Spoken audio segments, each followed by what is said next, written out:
ओ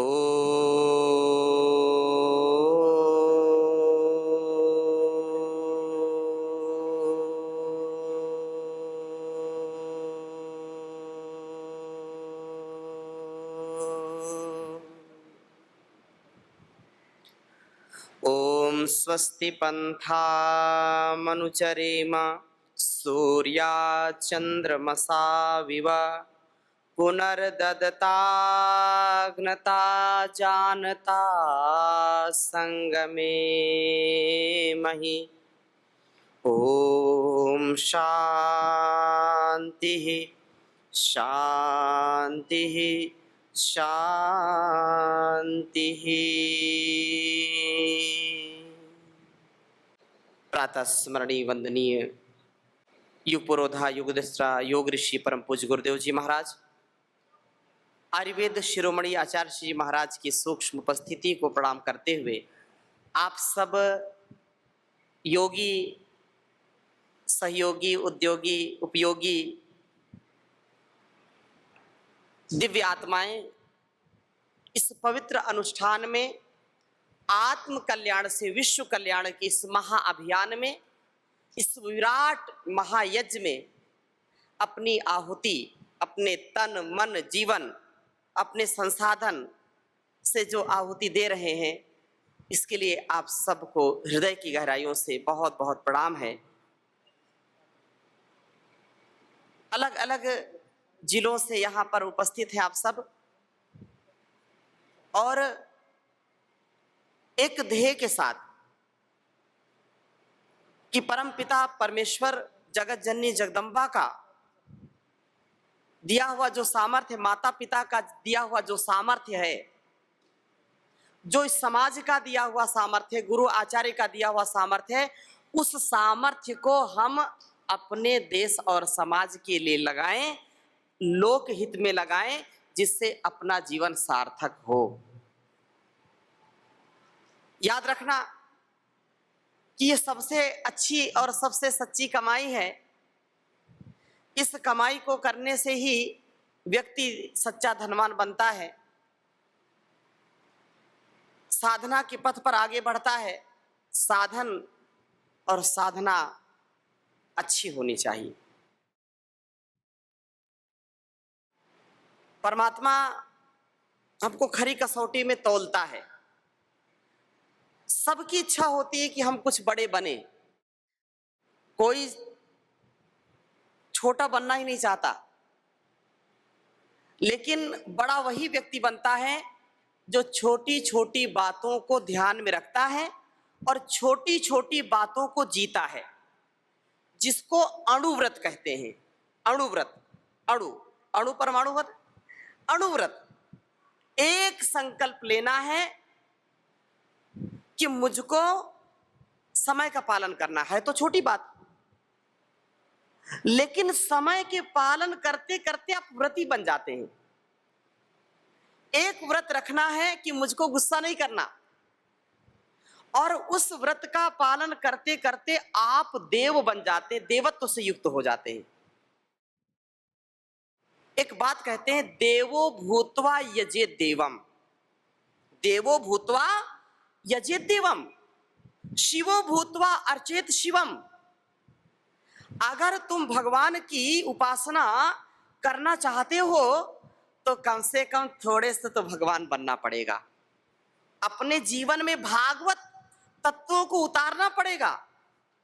अगर मैं राष्ट्र की सेवा करना चाहता हूं, मैं अपने देश की सेवा करना चाहता हूं, तो मेरे तन मन में राष्ट्र बसना चाहिए, मेरी श्वासों में राष्ट्र बसना चाहिए, तब राष्ट्र की सेवा हम कर पाएंगे। अगर मैं योगी हूं तो योग का, कर्म योग का, स्वधर्म का, स्वकर्म का पालन मेरे जीवन में आना चाहिए। अगर मैं एक सच्ची भक्ति के साथ एक अच्छे माता पिता का रोल अदा करना चाहता हूं, तो वो माता पिता एक दिन में कोई नहीं बनता।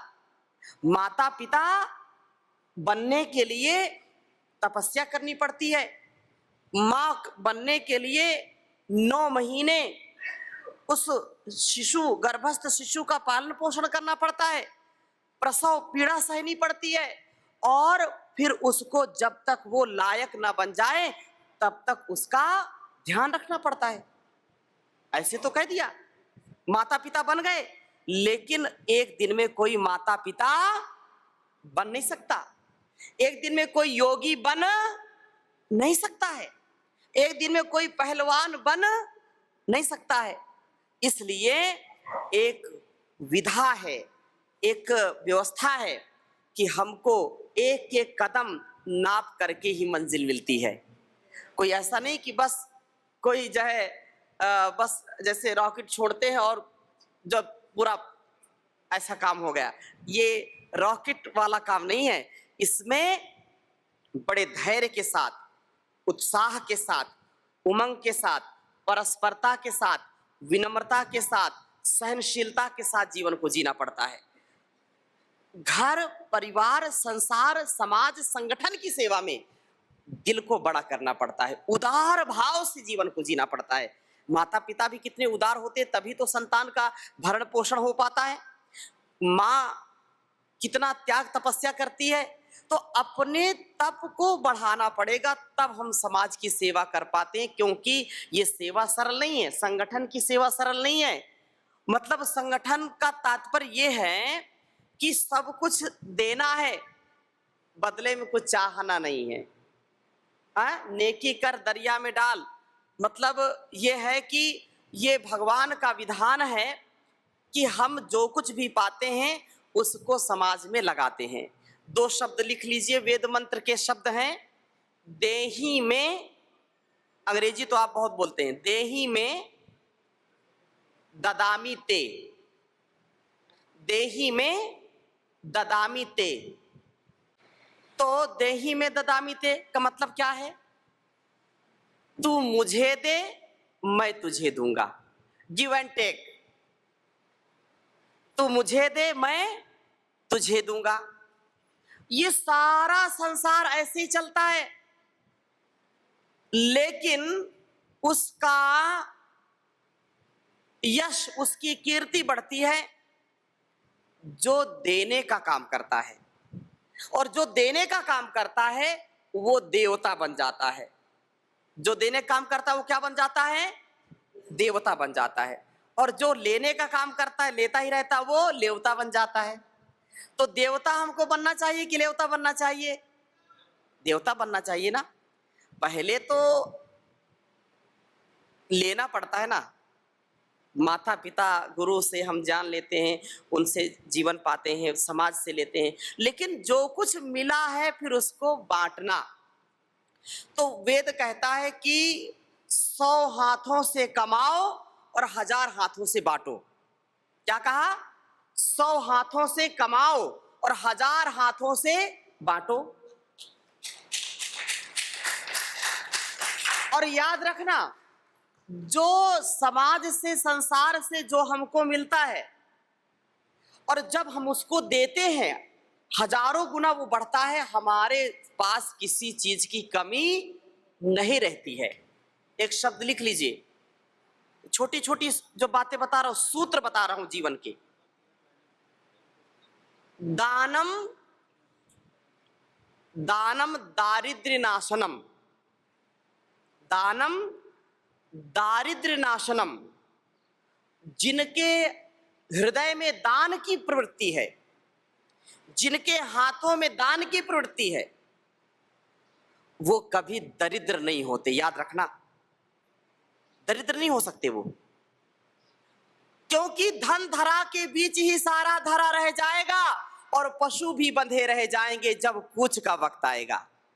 पत्नी भी तेरा साथ देगी गृहद्वार तक, और मित्र गण मरघट के आगे मुंह नहीं दिखलाएंगे।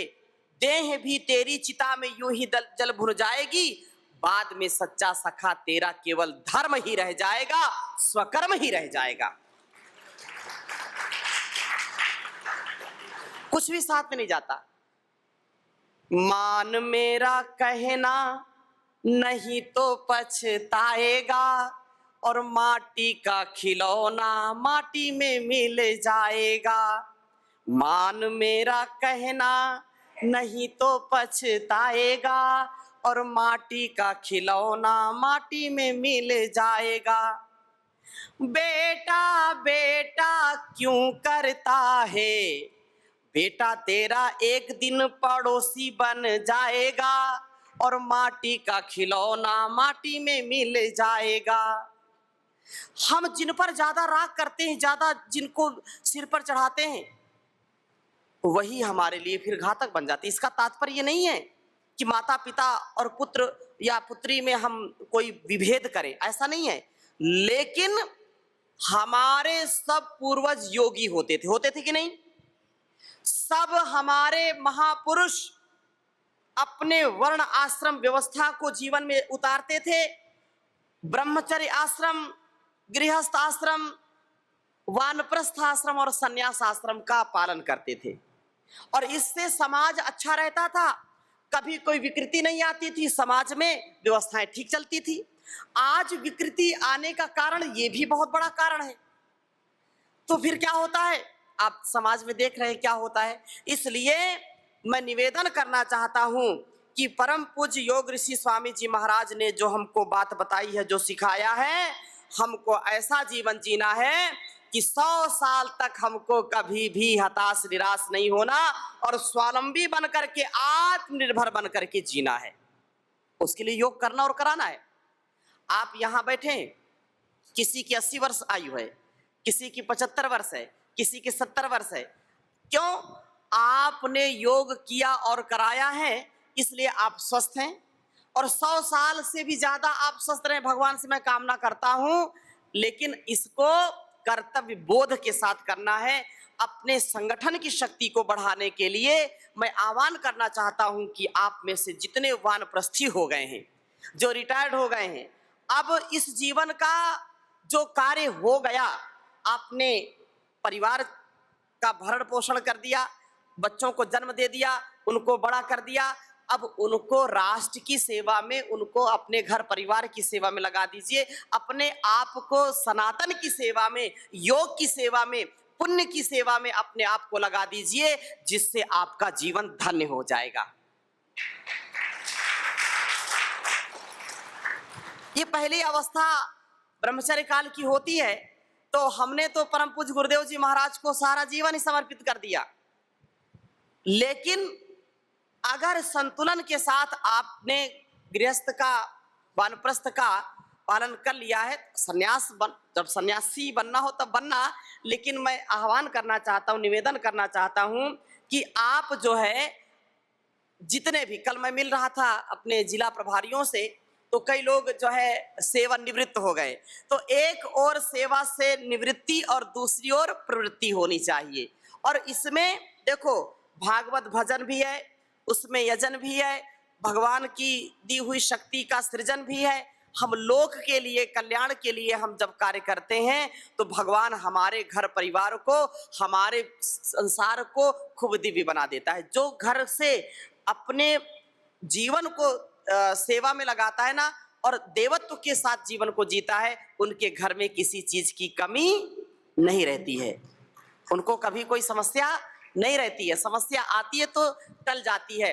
और देखो, भगवान का विधान यही है कि हमको इंसान बनाया और इंसान बन करके हम अपने जीवन को ज्ञान से, योग से महान बनाएं और इस जहान को भी महान बनाने का महान कार्य करें।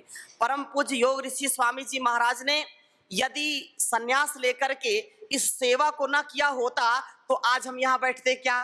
बोलिए, आज पूरी दुनिया योग कर रही है, करती क्या? योग तो पहले भी कुछ लोग करते ही थे, संसार के अलग अलग देशों में कुछ लोग तो योग करते ही थे।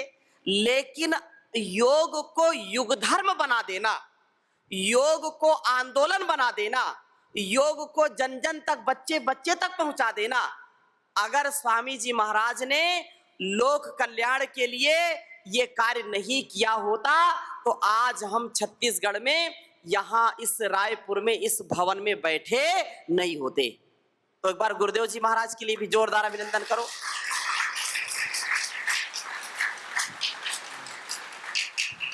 तो हम भगवान का विधान जो है उसको जीवन में उतारें और उसी की लगन लगाएं। हम देवत्व से युक्त हो जाएं, हम चलते फिरते देवी देवता बन जाएं। मेरी बातों को ध्यान में रखना। जो लोग कहते थे, गुरुदेव महाराज कई बार बोलते, जो लोग कहते थे भारतवर्ष ऋषियों का देश था, ना, ये बात नहीं कहनी ऋषियों का देश था, ये ऋषियों का देश है। और आपके चाल चलन से, आपके व्यवहार से, आपके जीवन से लोगों को ये कहना पड़ जाए कि अगर कोई ऋषि देखना चाहते हो तो देखो ये ऋषि है, ये ऋषिका है, ये भारतवर्ष की परंपरा है। आपके पुत्र पुत्री ऐसे होने चाहिए, चरित्रवान, बलवान, बुद्धिमान होने चाहिए, रामकृष्ण का जैसा चरित्र होना चाहिए, सीता सावित्री जैसा, मदालसा जैसा, मैत्री जैसा, गार्गी जैसा, चेन्नम्मा जैसा, रानी झलकारी बाई जैसा चरित्र हो और धीरता, वीरता, गंभीरता हो, तो ये भारतवर्ष विश्व का सिरमौर बनेगा। ये दिन अब दूर नहीं, ऐसा करना पड़ेगा। हमारे रोम रोम में ऐसी विरासत है, हमारी सनातन परंपरा का ऐसा गौरव है, पूरी दुनिया में ऐसा कोई देश नहीं है जहां पर ऐसे वीर वीरांगनाओं ने जन्म लिया हो, जहां पर ऐसे महापुरुषों का जन्म हुआ हो, जिन्होंने देश समाज के लिए, अपनी धरती माता के लिए, भारत माता के लिए, अपने वतन के लिए अपने प्राणों का निछावर कर दिया हो, हंसते हंसते अपने घर परिवार को छोड़ करके, बिजनेस व्यापार को छोड़ करके मां भारती की सेवा के लिए अपने जीवन को अर्पण कर दिया हो। ये भारतवर्ष है और कहीं कोई दूसरा देश ऐसा करता नहीं है। इसलिए अपनी सनातन की सेवा के लिए, मां भारती की सेवा के लिए, मानवता की सेवा के लिए, योग की सेवा के लिए किसी ना किसी को तो आगे आना ही पड़ेगा, किसी ना किसी को तो जीना पड़ेगा। याद रखना, जब आंदोलन चलते थे, अंग्रेजों का आंदोलन हो और या जो है मुगल कालीन आंदोलन हो, जब सनातनी लोग, भारतवर्ष की चाहना करने वाले लोग जब उनसे मुकाबला करते थे तो आंदोलन चलते थे, और हम उनकी गाथा सुनते हैं, इतिहास सुनते हैं, और जो धीर वीर गंभीर हैं, जो राष्ट्र भक्त है, गुरु भक्त है, सनातन के भक्त हैं, उनके मन में आता है काश हम भी होते उस समय, हम भी होते तो हम भी फांसी पर झूल जाते, हम भी दो चार अंग्रेजों को मार देते, हम भी जब अत्याचार कर रहे थे क्रूर मुगल, तो हम भी उस समय होते तो हम भी डट करके लोहा लेते, मुकाबला करते। मन में आता है कि नहीं आता? याद रखना, उस समय हम रहे होंगे लेकिन हमको याद नहीं है। आज भी एक संघर्ष चल रहा है, आज भी वैचारिक जो संघर्ष है, आज भी हमारी सनातन पुरातन परंपरा को, हमारे चरित्र को, हमारी संस्कृति और संस्कारों को तोड़ने का काम रोज हो रहा है। कुचक्र षड्यंत्र चल रहा है कि भारतवर्ष की जो अस्मिता है, भारतवर्ष का जो संस्कार है, जो हिंदुत्व है, जो सनातन की परंपरा है, उसको खंडित करो, इनके बच्चों को चरित्रहीन बनाओ, इनके बच्चों को नशीले पदार्थों में फंसाओ और नशा व्यभिचार में, दुराचार में इनको फंसाओ, ताकि ये घर परिवार से कभी चरित्रवान, बुद्धिमान, बलवान ना बने, धैर्यवान ना बने। इनको आपस में लड़ा दो, घर घर में संघर्ष करा दो, माता पिता से, पति पत्नी से, भाई भाई से, बेटा बेटी से, और ऐसे रिश्ते संबंध, ऐसे मलिनता के, ऐसे दुराचार के, व्यभिचार के जो सीरियल दिखाते हैं मोबाइल में, जो आजकल के बच्चे इसमें लिप्त हैं, वो हमारी संस्कृति और सनातन को, उनके जो है अस्तित्व को चूर चूर करने का काम किया जा रहा है। लेकिन हमको सावधान होकर के योग को करना और कराना है, अपनी सनातन पुरातन परंपरा को घर घर पहुंचाना है, और बच्चे बच्चे में श्री कृष्ण का, श्री राम का, सीता सावित्री का चरित्र गढ़ना है। ऐसा समय अब आ गया है, ये स्वर्णिम अवसर है, अभी नहीं तो कभी नहीं।